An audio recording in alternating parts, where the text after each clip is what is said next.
So what is up, guys? Nick here, helping you to master your technology. There's been a hole in the iPhone lineup for quite some time, ever since 2016. Well, not 2016, but maybe a year after that, after we didn't see updates to the iPhone SE, the $399 unicorn from Apple that sold extremely well, but it seemed like it was just once in a lifetime kind of thing for Apple to launch a phone like this when they already had other phones constantly rising in their price point. And I think we've been itching for some time to see an update to this phone, and I think it's finally going to happen here. Now, I've done SE2 rumor videos before, but there's a trick here. There's a difference here between this one, and that's that we have a better source that is reporting that this is going to happen. That's Mac Okatara, a Japanese-based website that has close connections with Asian manufacturers and supply chains.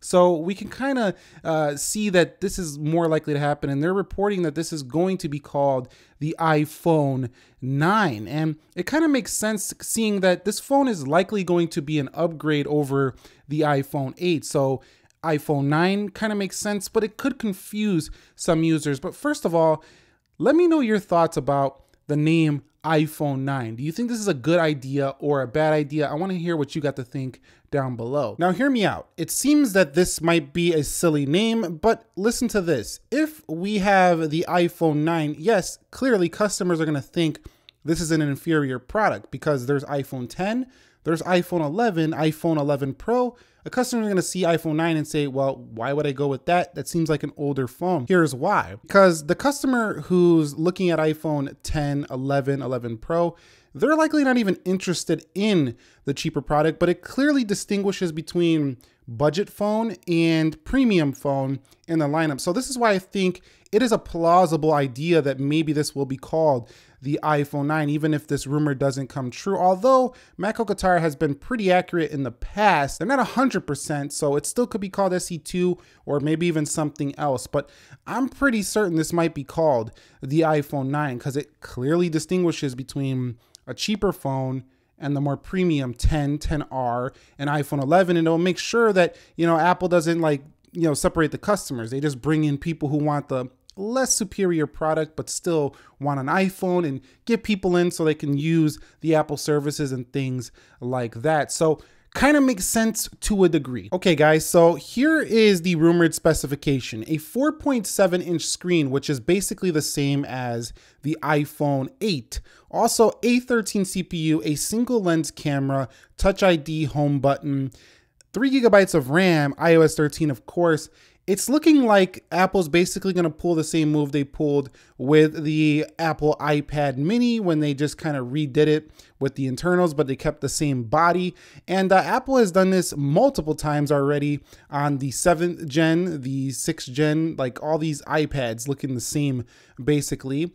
And they do it pretty much all the time on the iPhone lineup. Look at iPhone 10, iPhone 10s, iPhone 11 Pro, pretty much all a similar design. So it kind of makes a lot of sense that they would go here. Also, many people probably don't want a phone as small as the iPhone SE was. I mean, I know there's a niche crowd that loves it. I personally love it, but I don't know if they would bring that design back. So it kind of makes sense to have that kind of sweet spot 4.7-inch in the lineup. And it seems pretty credible, like this is going to happen. Now, the rumored colors are red, silver, and space gray, but I think they're going to be gold, silver, and space gray. That's what I think is going to launch with this iPhone 9 or iPhone SE2. We'll have to see what it is called, but I'm pretty sure it's going to be called iPhone 9. It makes a lot of sense. Now, according to pretty much every source out there, $399 looks like the starting price point. $449 seems like that would be the price for the next edition up, maybe even $479 around there. We're looking at a very good competitor to phones like the Pixel 3a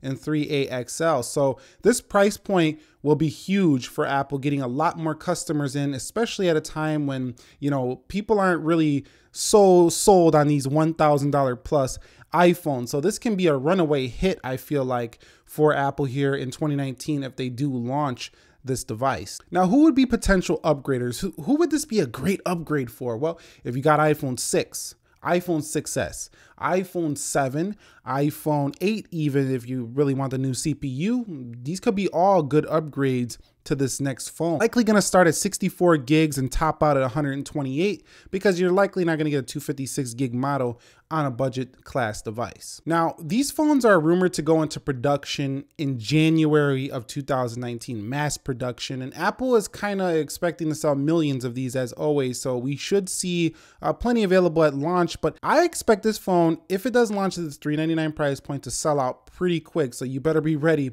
for these pre-orders. Even though this phone doesn't seem like a big deal, at this price point, it is a big deal. You have a phone that's gonna look very similar to what people are used to. So it's welcoming, it's familiar, even though it's not the latest and greatest iPhone at that price point and people already know this design by now. It's an easy sell for Apple. Very easy sell right here. And while this might not be their biggest profit margin if they make this device, they might not get a big profit margin on this hardware, you better believe they can make a lot when it comes to the future of their services. And this is why it kind of seems like it all makes sense, because Apple launching their services, they launch a cheaper iPhone to get more people to the services business for a longer term success. In addition, this will put Apple right in line with the Samsung launches, because those do happen right around the same time. So it keep Apple relevant, fresh, and kind of let them bite in a little bit into Samsung sales at that time. So that makes sense too, why potentially this phone is likely going to launch. Also, there's rumors already stating that Apple is going to launch 5 phones in 2020, 5 iPhones. That is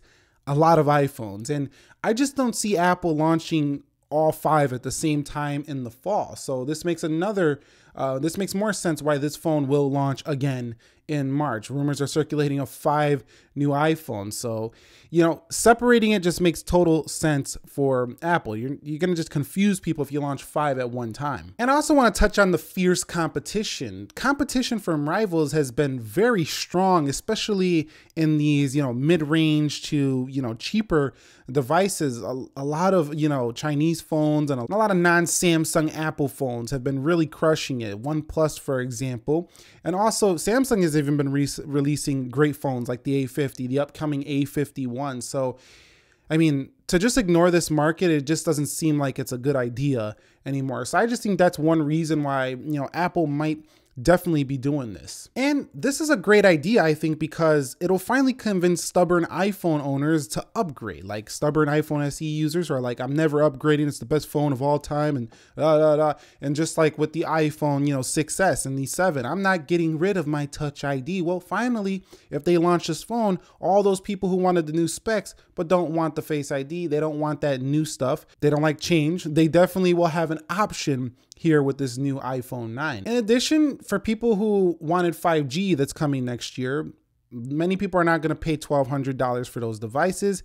There will be an option here with the iPhone 9 for people who just don't want to pay into that premium segment. And that's about it. I think this is going to be what we see as an upgrade to the iPhone SE. Like, this is the new budget here, I think, coming in 2020. And these rumors seem pretty credible, and they've been going on since around September-ish already, these rumors. And I'll leave sources down below. You can read into it for yourself. But I just wanted to make this video known to inform you that this is likely going to happen. We're not 100% here, but it's definitely credible, I think, to make a video about it, because this source has been pretty accurate in the past. So what do you guys think about this? Do you want to see an upgrade to the iPhone SE as in this size? Are you happy with what Apple's doing here with kind of an iPhone 8 replacement here with the iPhone 9? Do you think the iPhone 9 is not a good idea in the naming department? Do you think this is wrong and it's going to be called something totally different? I'd love to hear your thoughts about this down below. And if you enjoyed this more conversational style video, let me know with a thumbs up down below. Subscribe if you haven't already, and I will catch you all in the very next episode. Nick here. Thank you very much for watching.